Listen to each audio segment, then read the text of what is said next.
The economic reasons why the cost of safety should be paid is a pretty simple one. I think I'll just start this off with an example. If you run a construction company and let's say it's a family business.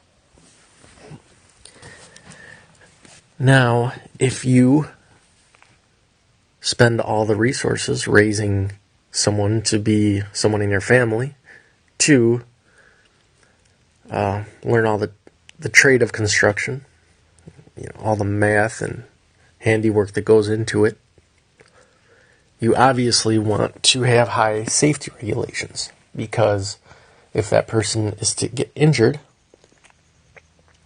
or die, you need to start from scratch. So it's a simple economic concept that you want to keep this person as healthy as possible for a long time. Obviously, you don't want to overspend on safety to make your investment inefficient, but that aspect is a very small concern compared to the extreme advantage you get when you properly invest in the safety of your assets. So, where am I going with this? Well, this needs to be applied in a broader sense. It should be applied to all of society. I would also like, before I even get into that, I would like to actually go into another example, related example. During the Italian Renaissance, when eyeglasses were invented, it prolonged the life of scientists. So, before that, generally, there was a limit to the work a scholar or scientist or anyone could really do in such related fields, because their eyesight would eventually deteriorate. But once the eyeglass was invented, they were able to prolong that ability, the abilities of the scholars. So instead of having someone who's now a liability, you have someone that's still contributing to your economy. And this was one of the foundations of the Industrial Revolution, is the eyeglasses. Something that simple. The same concept is with the construction example I used. The longer you can keep this person healthy and fit, you will be able to utilize that person. So it's in your best interest to take care of that person, generally speaking.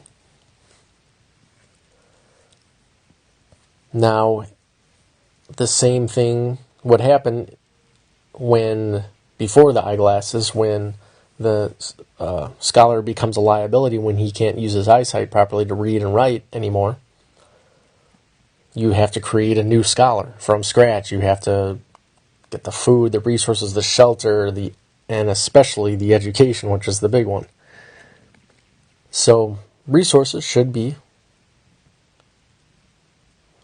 properly invested in the safety and health of your workers. Now, obviously, when workers become so cheap, it's not in your interest to even care. That's when things get a little tricky. Or if the situation gets so big that such things are overlooked. I'm not just talking about in the workplace, I'm just talking about in life in general. For instance, traffic, dangerous traffic situations that could be changed with regulations or whatever. These can take a big toll on the efficiency of a country. So, for instance, an example, when you have overpopulation, the corporations, they're not running a family business, so they can just hire this cheap labor and put them in dangerous conditions. And if that person dies or gets injured, they can just hire someone else. Though that might be efficient for that corporation, it's not efficient for the country or the community in general. It's extremely inefficient, and that is one of the problems with market economy in that situation. Not that this is an anti-market economy speech, just pointing that out.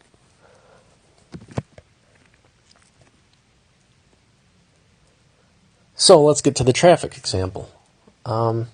We could even look at a modern country, we'll say the United States. There's some very dangerous situations on the road, not compared to developing countries, or compared to anyone really, just objectively looking at it. There's things on the roadways that could be done to make it much safer. But they believe they would rather have the freedom to act like this, or they would rather, it may be efficient for certain people, but in general, it's quite dangerous. For instance, if you were to, now I know that speed is not always the major contribution to accidents. There's a lot of different variables, such as proper driving techniques outside of speed. But we'll use speed as an example because obviously speed is still a factor. So if you were to imagine that everywhere the speed limit was 30 miles per hour, even on the highways, there would definitely be less accidents, and the accidents that happen would generally be cause less damage, less health problems, less waste of resources, and whatnot. Now, that might be inconvenient to a lot of people's perception right now, but that's the reality. Obviously, that's an extreme example. Because when you have people driving 70 miles per hour, if you get in an accident at that speed, you could lose your scholar, your hypothetical, or I should say, metaphorical scholar. Someone that is a really good worker, or a very important asset to society, intellectually. They could be gone just like that, just because the speed limit was 70, and then you have to find a replacement for that person. Now, we're in a situation here in the United States where the country is so big, it doesn't seem like it matters, but it actually, if you add everything up, it does. So that is just one way to look at the economy, the efficiency of the economy, and the need for safety in the workplace and just general areas in life. It's because you want to take care of your assets overall. Sure, it might not affect, for instance, it might not even affect a company that much if one of their best workers dies in a car accident.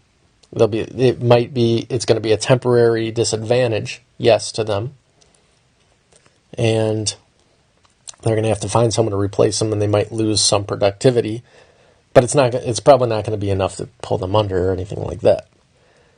However, if you take all the quality workers, if you consider all of them dying or getting injured becoming a liability after injury on the roadway, you add that all up throughout the country, then you have a big number, and you can see that it's definitely decreasing the efficiency of your country altogether, even if it on a micro scale it might not look or not really be that noticeable.